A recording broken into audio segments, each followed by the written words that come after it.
Assalamualaikum warahmatullahi wabarakatuh. Alhamdulillahilladzi anzala sakinata fi qulubil mu'minin. Asyhadu an la ilaha illallah wahdahul qa'idin wa arhamar rahimin. Wa asyhadu anna Muhammadan abduhu wa rasuluhu alladzi la nabiyya ba'dah. Amma ba'd faqala ta'ala fi kitabihil karim a'udzu billahi minasy syaithanir rajim.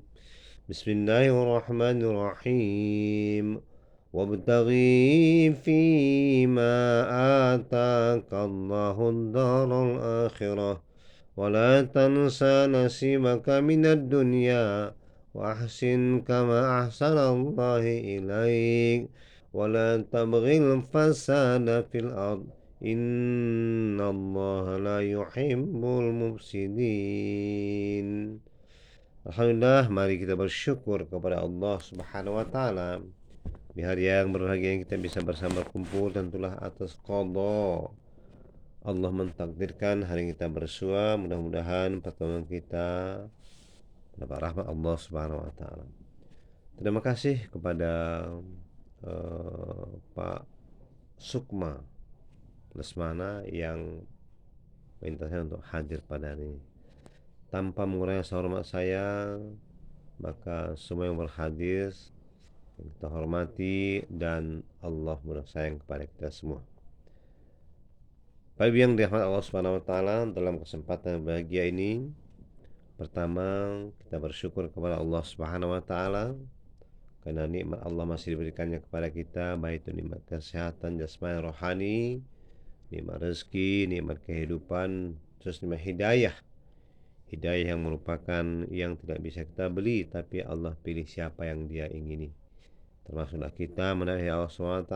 Mudah-mudahan Allah ini bisa kita pergunakan untuk dekat kepada Allah SWT, sehingga akhirnya kita bisa husnul khotimah nantinya. Salawat dan salam senantiasa kepada Allahumma sholli ala Muhammad. Kita mohon kepada Allah semoga di akhirat kita kelak bisa bersama di surga yang beliau dengan syarat man ahabani faqad ma'a fi jannah. Siapa yang cinta pada orang yang bersama aku di surga tersebut.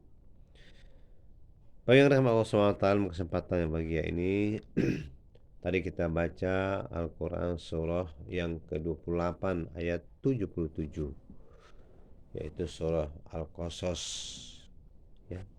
Allah mengatakan wabtaghi fima ataka Allahu darul akhirah. Ayat ini Allah minta kita menyeimbangkan antara kehidupan dunia akhirat. Seimbang antara dunia akhirat, jangan bersebelah. Wabtaghi, dan kamu carilah pahala untuk kebahagiaan akhirat yang Allah sediakan sarana-sarananya. Tapi ingat, jangan lupa wala tansa nasibaka minad dunya, tapi jangan lupa untuk menaik kehidupan duniamu. Wa ahsin, buat baiklah kepada manusia karena Allah berbaik kepadamu. Wahsin kama wala tabghi, dan jangan kurangkan bumi, Allah sangat benci. Ayat ini Allah memberikan informasi kepada kita bahwa pertama Allah suruh kita untuk mempersiapkan bekal akhirat. Tentulah dengan amal-amalan solih. Amal solih itu salat, puasa, zakat, haji, infak, sedekah, dan sebagainya. Jadi salat itu wajib hukumnya, puasa wajib hukumnya, zakat wajib hukumnya, haji hukumnya. Nah, tak puasa kita berdosa, tak salat kita berdosa, tak haji kalau mampu kita dosa. Nah, untuk menambah itu semua, ya, Allah menyediakan amalan-amalan pada kita, termasuk sedekah, zakat, dan seterusnya. Nah, kemudian Allah setelah menyuruh kita untuk memenuhi kebutuhan akhirat yang melalui ibadah, jangan lupa dunia. Kita sudah bekerja. Jadi dengan bekerja kita bisa memenuhi kebutuhan hidup kita, kebutuhan istri kita, anak kita, kalau kita mau kawin lagi, ya, harus bekerja supaya cukup menambah cabang, harus menambah kerja lain. Satu kerja kita maka kita menambah lagi. Kenapa? Karena makin banyak tanggungan dan kebutuhan harus dipenuhi. Kalau kawin lagi kita kan berarti istri dua. Istri dua berarti harus dua periuk. Nah, pangkihu ma tobalakum minan nisa masna wa sulas wa ruba. Nikahi kamulah perempuan itu 2, 3 atau 4. Boleh, silakan. Jadi kalau menikah lagi Ustaz, apakah harus tahu istri pertama? Enggak tahu boleh. Kami tahu. Istri kedua? Enggak, tidak wajib. Jadi boleh kau mau nikah lagi, silakan, tanpa dikata istri pertama. Tapi biasanya banyak bohong, banyak dustanya kok ulama. Jadi kita kadang mengabaikan firman Allah surah Nisa ayat 31 ini, ya. Pangkihu ma tabalakum minan nisa masna sursa. An-Nisa ayat 3. Jadi ini kan perintah betul, pangkihu, nikahilah. Tapi kita nggak mampu, nggak sanggup. Kenapa? Mungkin tak sanggup memberi kebutuhannya. Kalau soal adil yang payah berlaku adil, tak bisa kita berlaku adil, sulit. Tapi minimal bisa kita beri kebutuhan. Bagaimana bisa kebutuhan? Kawin lagi, harus bekerja. Jadi saya yakin kita di ruangan ini mungkin belum ada yang punya istri dua ini. Ada istri dua, Pak? Tunjuk tangan. Tak ada kan? Kenapa? Bukan tak berani, berani mungkin, cuma tidak mampu memenuhi kebutuhan, atau mungkin mampu memenuhi kebutuhan tapi tak berani. Nah, jadi ada satu anekdot itu kan, ya, setelah seorang ditimbang amal ibadah di akhirat dan ditimbang amal ibadahnya, wah, puasanya bagus, zakatnya bagus, hajinya bagus, ya, semuanya bagus, timbangannya baik. Akhirnya silakan masuk ke surga. Jalanlah. Sudah mau pintu surga, panggil malaikat, sini dulu. Apa lagi malaikat? Istrimu berapa? Oh, istriku 1. Loh, kok 1? Kan lah mau melahirkan 2, 3 atau 4. Aku takut sama istriku. Ah, kata sama istri Allah, wahai malaikat, masukkan neraka itu. Kenapa? Yang boleh takut hanya kepada kata Allah. Akhirnya masukkan ke neraka. Kenapa kalian takut menikah lagi? Jadi jangan takut menikah kalau sudah mampu dan mau.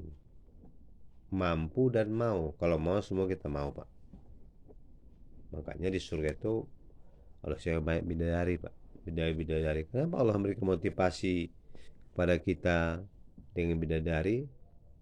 Surah Ali Imran 14. Zuinna syubu syahawati minan nisa, dihiasi diri kamu itu dengan cinta kepada wanita. Suka wanita. Suka wanita. Kenapa? Makanya Allah siapkan di surga supaya kita motivasi untuk beribadah. Kalau mungkin dulu istri kita cantik, kita lihat sekarang mungkin sudah berubah, sudah kurang cantik lagi, agak jelek lah mungkin, sedangkan kita berani kawin lagi, ya udah, banyak beribadah, banyakkan ibadah supaya masuk surga dan nanti bisa dapat bidadari surga. Karena surga itulah siapkan namaku wahurun ain kamsali lu'lu'il maknun jazaan bima kanu ya'malun. Nah, dan ada bidadari yang berwajah jeli, cantik wajahnya, laksana mutiara tersimpan baik. Untuk apa? Jazaan bima kan, sebagai balasan atas amal yang kamu kerjakan. Itu surah Ar-Rahman, ya. wa hurun 'ain kamsali lu'lu'in maknun jazaa'an bima kanu ya'malun. Dan ada bidadari-bidadari yang bermata jeli, cantik sekali, laksana mutiara yang tersimpan baik. Jazaa'an bima kanu ya'malun, Allah siapkan untuk orang. Jadi Pak, kalau sekarang mungkin memang tadi istri kita nampak ya udah biasa-biasa dulu cantik, atau ibu juga, wanita juga Allah sediakan ternyata laki-laki ganteng di sana Bu. Jangan sanksi. Ada pertanyaan, Ustaz, nah istri kita Pak cemburu, dia kan cemburu kepada bidadari itu. Tidak, Allah juga akan menjadikan istri bidadari cantik, dia akan bersama kita. Gak cemburu sana, cuma cemburuan lagi. Jadi alhamdulillah Allah sediakan bidadari yang cantik untuk kita, dan istri kita juga. Dan Ahmad dikatakan istri kita jadi cantik juga, cantik seperti bidadari dan bersama kita di sana. Baik ya warahmatullahi oleh karena itu sana zina nisa wal banu wal Quran bukan tanya zina nasyabu syahwati minan nisa. Allah hiasi syahwat manusia itu dengan cinta kepada wanita. Wal banin, anak-anak. Wal qanatiril muqantarati minal zahab wal fiddah, suka kepada emas, perak, perhiasan-perhiasan, dan kendaraan-kendaraan. Jadi itu bisa kita dapat semua, istri yang cantik, ya, kemudian emas, perak, harta, ya, kemudian kendaraan, bisa kita dapat semua dengan bekerja dan bekerja. Oleh karena itu, apa yang kita lakukan insyaallah bisa memotivasi untuk bekerja bagi lagi, karena Islam melarang kita untuk punya pengangguran. Demikian, assalamualaikum warahmatullahi wabarakatuh.